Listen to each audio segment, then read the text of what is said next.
Bienvenue les amis, on se retrouve aujourd'hui pour décortiquer toute la main card de l'UFC 319. C'est dans 3 jours maintenant, on va rentrer dans le vif du sujet, mais avant ça, on remercie nos partenaires Winamax de sponsoriser cette vidéo. On va regarder toutes les cotes, proposer ce qu'il y a de mieux, et n'oubliez pas, pour jouer, c'est minimum 18 ans, et il faut faire très attention au risque d'addiction. Récréatif les gars. Pas but de récréatif, pas pour s'enrichir, vous n'allez pas vous enrichir avec ça. On commence directement, comme j'ai dit, on rentre dans le vif du sujet. Khamzat Chimaev, Dricus du Plessis pour le titre des middleweight. Donc faut savoir qu'on a enregistré une première fois, et la première fois il a dit que Dricus du Plessis avait 4 défenses de ceinture.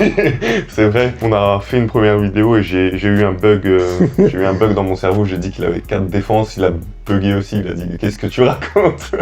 Ouais, du coup là chercher les 4 défenses, mais donc ouais non là il a quoi? Il a 2 défenses du coup. 2 défenses, ouais, c'était des adversaires finito. Pas finito, pas mais finito complètement, parce qu'on a vu quand même Adesanya c'était du lourd. Ensuite 2 fois Strickland. Mais la deuxième fois c'est avec la manière. La deuxième fois avec la manière, la première fois c'était plus serré. Il y en a même qui disaient que ça pouvait aller du côté de Strickland. Bah c'est une split non la première fois il me semble. Je crois que c'est une split. Je pourrais plus te dire, mais oui c'était serré. C'était serré et ça a varié selon les juges. Et la deuxième fois c'était avec la manière, il lui a roulé dessus. Ouais. Il lui a mis un jab je crois dans le nez. Péter le nez. Mais ouais, bah donc du coup 2 défenses de ceinture. En face on a un Khamzat Chimaev donc qui sort d'une victoire face à Robert Whittaker. Seul combat dans la catégorie, on rappelle. Ouais, pas le seul, parce qu'à l'époque quand il avait un seul combat contre un mec classé, à l'époque quand il avait fait les 10 jours, il avait fait 77, puis 10 jours après middle, parce qu'il avait pas fait de cutting. Mais du coup avec la manière contre Robert Whittaker, on a vu aussi dans ce combat un Khamzat beaucoup plus patient, qui savait ce qu'il faisait sans se précipiter. Si on compare avec le combat face à Kevin Holland, où ça partait dans tous les sens, des scrambles, il voulait finir absolument. Face à Burns aussi, il voulait finir dès le premier round. Face à Ousmane, un peu pareil aussi. Face à Ousmane, vu que c'est Ousmane qui n'avait pas du tout la pression en prenant le combat en short notice, pas dans sa catégorie, qui avait rien à perdre, qui revenait de 2 défaites face à Leon Edwards. Il a montré de très belles choses. Ouais, on a vu un Khamzat qui avait tout approuvé encore une fois. Premier round ultra dominant, il me semble que... Est-ce qu'il avait été scoré 18? Moi j'aurais donné 18. Mais une domination énorme. Mais tentative de soumission. Il y a eu une tentative de soumission, il a passé 4 minutes, 4 minutes au sol. Il s'est fait broyer quoi. Deuxième round, un peu de mieux chez Ousmane. Il arrive à mieux défendre, même si c'est toujours compliqué. Et troisième round, c'est celui où il exprime le mieux son jeu. Il arrive à toucher plusieurs fois. Et c'est pour ça que en ce moment t'as ce truc qui revient, mais si le combat il avait été en 5 rounds, mais c'était pas en 5 rounds les gars, c'était un combat en 3 rounds et Khamzat le savait. Que si c'était un combat en 6 rounds, Diaz aurait battu Leon Edwards. Ouais voilà, avec des si on fait plein de choses, ouais. Si j'avais commencé la lutte à 4 ans, je serais peut-être aussi à l'UFC. Voilà, on peut faire plein de choses comme ça les gars, mais oui, le combat n'était pas en 5 rounds, il était en 3 rounds et Khamzat le savait. Ouais, donc ouais, tu t'adaptes en fonction, c'est comme ça maintenant. Khamzat, on a des petites idées de ce qu'il va faire, mais des grosses idées, il va lutter. Mais ce sera pas le Khamzat qu'on avait vu face à Hollande, face à Burns, face à Li Jingliang. Il a changé, je trouve qu'il a mûri aussi. Je pense que ce sera un Khamzat différent. Faut pas oublier que Whittaker, il a fait 2 camps pour Khamzat Chimaev, il a fait des camps pour Yoel Romero et Aliskerov. Donc il avait tout préparé, des plans anti-lutte. Mais rien. Et Dricus a l'air de. C'est comme Ariane Robben, je fais le parallèle avec le foot, quand il rentrait sur son pied. Ouais, c'est ça. Et si tu le savais. Mais c'est pareil, toujours l'extérieur du pied, ça passe, c'est comme ça. Tu sais ce qu'ils vont faire, ces mecs-là, mais. Il n'y a rien à faire. C'est pour ça que les arguments, ouais, mais t'as juste à défendre la lutte. Oui, mais comme Khabib, t'as juste à défendre la lutte. Ouais, vas-y, défendez-la, les gars. Ouais, voilà. On attend, on regarde. Mais du coup, on a un Duplessis qui sait qu'il va se faire amener au sol, il a dit. Pour lui, il est convaincu qu'il se relèvera, qu'il se fera pas finir.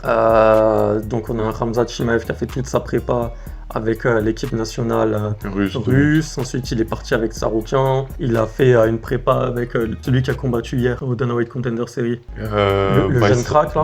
Baisangour, ouais. Très fort. C'est ce Baisangour qui est hyper fort, qui d'ailleurs, parenthèse, va sûrement combattre dans 4 jours, parce qu'il a... Il a proposé à Dana White, il a dit « Je suis prêt à prendre le short notice en 4 jours ». Sachant qu'il a déjà pris le short notice en 10 jours pour venir au Dana White Contender. De toute façon, on avait vu par le passé que Khamzat savait s'entourer. Il avait fait venir à Baki, si vous vous rappelez, à Dubaï.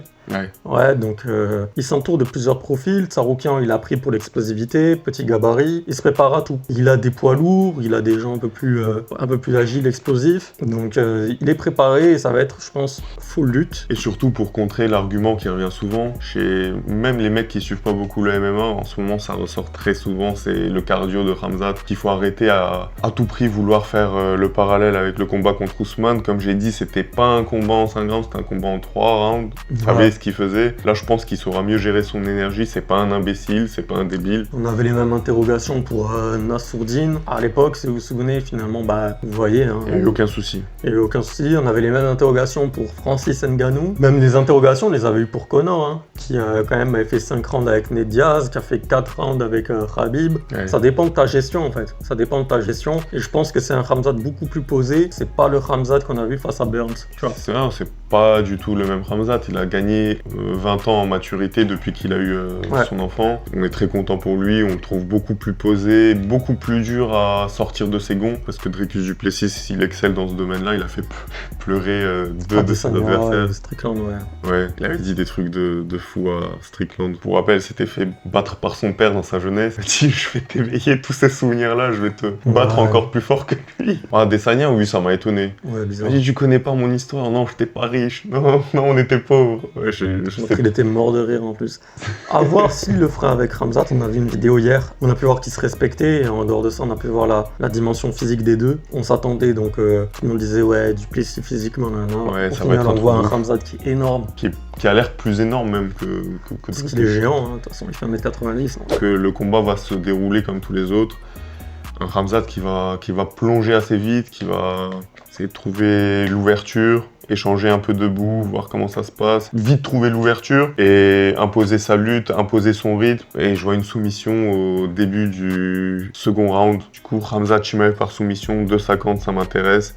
Une autre cote qui m'intéresse, c'est moins de 2,5 rounds à 1,72. Je sais pas ce que t'en penses. Celle-là, moi aussi, je la vois bien. Après, à voir. Moi, je pense pas que Khamzat va plonger directement dans les jambes. Je pense qu'il va en profiter d'être frais pour tester un peu comment les réactions de Dricus. Pas longtemps, hein. Je pense que ça va durer 30 secondes. C'est pour ça que j'ai dit deuxième round. Je vois pas y avoir finish dans le premier. Je pense qu'il va tester un peu les réflexes, voir parce qu'il a quand même un style très atypique et tu peux prendre tous les sparring que tu veux pour Dricus du Plessis. Tout comme Khamzat Chimaev. Personne pourra l'imiter. C'est ça. Que ce soit Khamzat ou Dricus, c'est compliqué d'imiter les deux gars. Donc je pense quand même qu'ils vont s'observer. On pense à Borralho qui a dû préparer les deux là pour rien. Mais ouais, donc moi je verrai Khamzat vainqueur. 1,39. Ça a bien varié, hein. C'était 1,50 à l'ouverture. Maintenant c'est difficile et parce 2,80 pour du Plessis, juste pour rappel. La cote à prendre, c'est du coup au niveau des rounds en moins de 2,5. En fait, c'est compliqué, ça peut aller tellement dans un sens comme dans l'autre. On sait pas à quel point, tu vois, Dricus, il est pas fait du même bois que tous les autres. On sait pas à quel point mentalement il peut tenir, il peut encaisser, il peut survivre. C'est ses grandes forces, son cardio, son mental, son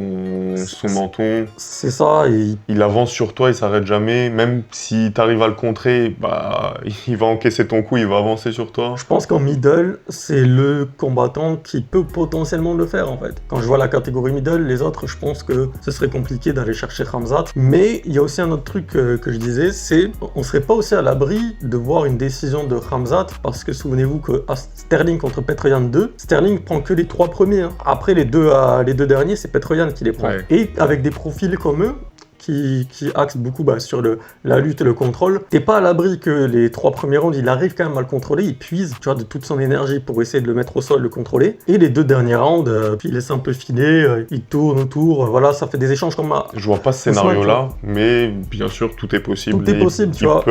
Il peut arriver. Si il se sent en difficulté, je reste sur le finish au deuxième round. Ok, moi je verrai Khamzat quand même. Intéressant là aussi, Leron Murphy contre Aaron Pico. Aaron Pico, du coup, qui arrive de tout ce bordel qu'il y a eu avec le PFL, Bellator qui ont fusionné. Il n'a pas pu combattre pendant longtemps et il a signé à l'UFC comme Pachimix, Patricio Pitbull. Ouais. Pour l'instant, c'est pas des signatures exceptionnelles. Hein. Aaron Pico, c'est la plus grosse signature, on va dire. Et Leron Murphy, il prend le combat en short notice. On note aussi 6e. Après, Leron Murphy a tellement les armes pour moi, mais bon. Je vois les cotes, là, je suis un peu... wow. Il est outsider justement parce qu'il prend en short notice le combat. Ouais. Et Aaron Pico, il a toujours cette image. Pour le présenter vite fait, il était vu comme... Le crack. le crack incroyable du MMA, le Lionel Messi du MMA, clairement. Et il était sponsorisé par Nike dès ses 18 ans. En lutte, il a tout explosé, dans les trucs universitaires et tout. Il y a le Golden Gloves. Hier, au Dana White Contenders, t'en avais un, le Jim Miller, là, qui l'avait gagné 2 fois. Tim Miller. Parce que Jim Miller, c'est un ancien. Tim Miller, le jeune qui a signé de du coup, il a signé un contrat hier, il l'a gagné 2 fois. Aaron Pico l'a aussi gagné, le Golden Gloves. C'est-à-dire que ça montre son aspect ultra complet. Et il était vu, justement, pour ces raisons-là, comme le crack ultime du MMA. Premier combat au Bellator, c'était très compliqué. Soumission en 24 secondes, il s'est mangé. C'est ça. La hype est redescendue. Ensuite, il est reparti. Il a pris 2 KO. Ensuite, il a relancé de nouveau sa hype. Donc on a un combattant qui est comme ça, donc avec des forces indéniables, que ce soit la lutte et qu'il a des parpaings vraiment dans les poings. C'est ça. Et je pense que Lerone Murphy n'a jamais affronté un profil aussi fort. Mais le problème c'est que je sais pas si Pico a affronté déjà un mec comme Lerone Murphy aussi. Non, parce qu'on a vu que, je suis désolé, mais les mecs du Bellator, il y a tellement un gouffre de niveau. Je le vois là quand ils arrivent, Pachimix, fallait voir aussi, ça nous disait. Ça nous disait que c'était un problème pour la catégorie. J'ai été surpris de la performance de Pachimix. Patricio Pitbull un peu moins parce qu'on le savait qu'il était vieux, qu'il était vieillissant et qu'il est sur la fin. Mais là, moi je sais pas, après Lerone Murphy, c'est quand même quelqu'un qui sait gagner ses combats, qui sait scorer. Très bonne anglaise, très bon kick, il peut pourrir le combat. Vraiment dans ce style de gestion. Ce qui m'étonne avec Lerone Murphy, c'est qu'il n'ait pas plus de hype parce qu'il est invaincu à l'UFC. Ses combats sont chiants. Mais il a une histoire de fou. Son surnom c'est The Miracle, il a pris 2 balles dans la tête, je crois. Il les a recrachés par la bouche. Normalement, t'as une histoire comme ça, même tu fais de la gestion, tu dois avoir une hype de folie. C'est un truc de fou son histoire. Là, t'arrives en short notice, t'es outsider. Après, là, avec main event, c'est le moment, surtout que c'est une carte que beaucoup vont regarder pour Khamzat et Duplessis. Mais là, on se retrouve du coup avec une cote à 2,40 pour Lerone Murphy, du coup outsider. Et 1,49 pour le favori Aaron Pico. Et Aaron Pico qui a fait d'ailleurs la fin de sa prépa avec Khamzat Chimaev, Tsaroukian aussi. Moi, je partirais sur Lerone Murphy parce que c'est en 3 rounds, je présume. C'est en 3 rounds, Ça va le faire pour Lerone Murphy. Le combat va à son terme, sans trop de risques. 1,38 c'est faible quand même. Ça après moi c'est ma cote à moi, mais si tu vois Lerone Murphy, tu vois pas Lerone Murphy finir, non. Tu vois Lerone Murphy par décision 3,30. C'est ça. Pas mal du tout. C'est ça. Moi je vais te donner mon avis sur ce combat-là. Comme je t'ai dit, je pense que ça peut être une opposition de style et que Aaron Pico veuille imposer sa lutte. Et maintenant, reste à voir comment Lerone Murphy va gérer ses changements de niveau. S'il arrive à les contrer, à l'attraper en uppercut et tout, à le contrer, à ressortir, à pourrir le combat avec ses kicks, etc., rester à distance. Lerone Murphy, on sait que c'est un as des décisions, mais tu peux aussi te dire, parce que moi je me dis quoi, je me dis 3 rounds, il va les faire en décision. Et tu peux aussi te dire que c'est en 3 rounds et que Aaron Pico, avec son bagage en lutte, il va chercher à lutter, c'est sûr. Et que même debout, il peut éteindre, tu vois. Moi je prends la cote de Lerone Murphy parce que c'est la plus haute et que je pense que c'est la cote à jouer, tu vois, sur ce genre de combat où t'as quand même un mec qui est invaincu, 2,40. C'est vrai qu'elle est belle, mais moi, je vais rester sur Aaron Pico parce que je me dis que les mecs du Bellator, PFL, c'est pas tous des... J'aime bien les fins de série, moi, et je crois qu'Aaron Pico, c'est vraiment le profil qui peut gêner Lerone Murphy et chercher la première victoire pour les mecs du Bellator là qui viennent signer. Patricio Pitbull l'a gagné récemment, mais c'était lors de son 2e combat. Et moi, je vais prendre la cote d'Aaron Pico et je le vois bien réussir à imposer sa lutte, à trouver des solutions, changer les niveaux et se servir aussi de sa lutte pour cogner fort et l'attraper sur un bon coup. Aaron Pico, 1,49 pour moi. Geoff Neal contre Carlos Prates. Combat intéressant de striker. Moi, Geoff Neal, j'apprécie beaucoup. J'aime trop sa boxe anglaise. Il est difficile. C'est un dur de la catégorie. Fallait voir ce qu'il avait fait à Shafkat quand même. Shafkat qui est une anomalie, qui a disparu d'ailleurs. Il a dit qu'il combattrait pas tant que c'est pas pour le titre. Là on est en train de l'oublier, c'est un problème. Mais on avait vu qu'il avait salement touché à Shafkat, quelque chose dans les poings. Maintenant, là où pour moi ça va peut-être se jouer, c'est que Geoff Neal, il est fort à mi-distance. Et Prates, c'est un orang-outan. Il a des bras qui sont gigantesques et il peut te toucher de l'autre bout du... C'est la plus longue allonge de la catégorie, on est sûr. Je crois que c'est même plus. Ah ouais? C'est énorme, mais c'est quelqu'un qui est capable de te coucher en boxe en ligne. On a eu beaucoup d'interrogations sur ce cardio parce qu'il avait cette image de il fume des trucs, des joints, des machins.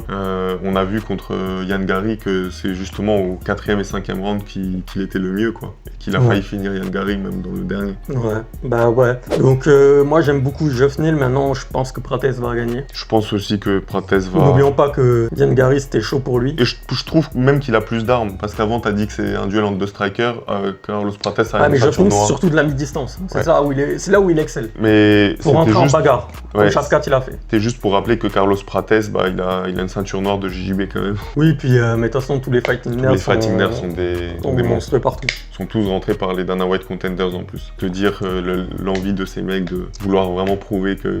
Alors on fera une vidéo je pense des... Ouais, c'était intéressant. Dana White Contenders. RMC ont acquis les droits, là on a regardé hier, c'était vraiment intéressant. Ouais. Je vois aussi Carlos Prates faire ses grosses combinaisons, ses crochets larges, frapper au corps, fatiguer Neal et s'imposer au 2e round. Le combat va à son terme, non. 1,45, ça me plaît. Je vois un finish de Carlos Prates. Carlos Prates gagne par KO technique ou disqualification 2-20, ça me plaît aussi. Moi je reste sur la côte sûre, victoire de Prates, simple. 1,37. Parce que c'est un dur à cuire le Geoff Neal. Ok.